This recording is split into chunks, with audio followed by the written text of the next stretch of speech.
Bakit nga ba milyon-milyong turista ang nahuhumaling sa mga beach ng Pilipinas taon-taon? Ano ba ang meron sa mga baybaying ito na talagang hindi mo makakalimutan?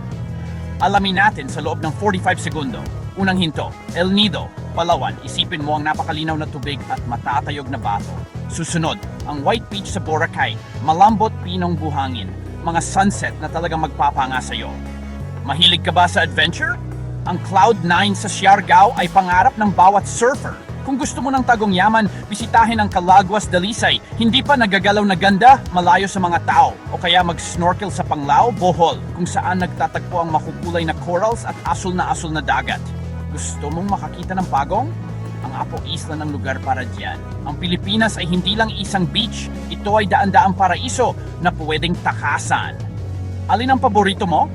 Sabihin mo sa comments. At huwag kalimutang mag-subscribe para sa mas marami pang mabilis na tours.